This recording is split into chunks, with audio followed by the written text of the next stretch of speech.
কুয়াকাটা থেকে প্রায় ৩০ থেকে ৩৫ কিলোমিটার দূরে গভীর সমুদ্রে আবারও একটি মাছ ধরা ট্রলার ডুবে গেছে। মঙ্গলবার সন্ধ্যা ৬টার দিকে পায়রা সমুদ্র বন্দরের শেষ বয়ার কাছ থেকে মাছ ধরে ফেরার পথে এ দুর্ঘটনা ঘটে।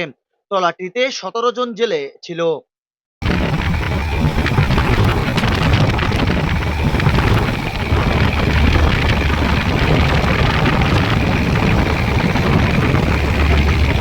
ট্রলারটি ডুবে যাওয়ার পর জেলেরা গভীর সমুদ্রে ১১ ঘন্টা ভাসতে থাকেন। বুধবার ভোরে মাছ ধরতে যাওয়া অন্য একটি ট্রলারে জেলেরা পানিতে ভাসতে থাকা অবস্থায় ১২ জন জেলেকে জীবিত উদ্ধার করেন। পরে তাদেরকে মহিপুর মৎস্য বন্দরে নিয়ে আসা হয়। তবে এখনো ৫ জন জেলে নিখোঁজ রয়েছে। আমরা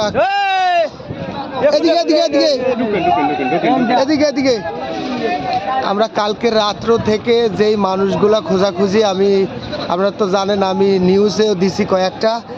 আমার এই বোট এই মানুষজন আজকে সকালে পাইছে, কি সকালে না রাইতে? সকালে পাইছে মানুষ এই সকালে পাইছে। এখন কয়জন পাওয়া গেছে মোট? এটা আনছে 12 জন। এইটাই 12 জন মানুষ আনছে এখন বর্তমানে। 18 জন ছিল, আরটা বোর্ডের কাছে রয়ে গেছে। জানা গেছে ডুবে যাওয়া ট্রলারটির মালিক তপন জমাদ্দার এবং মাঝি ছিলেন দুলাল মাঝি। কি কারণে ট্রলারটি ডুবে গেছে তা এখনো নিশ্চিত হওয়া যায়নি।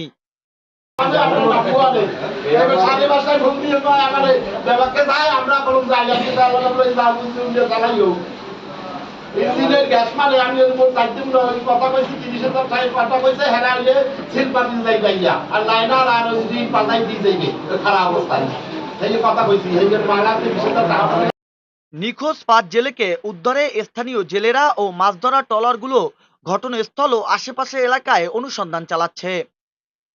নিউজ ডেস্ক, খবর কুয়াকাটা।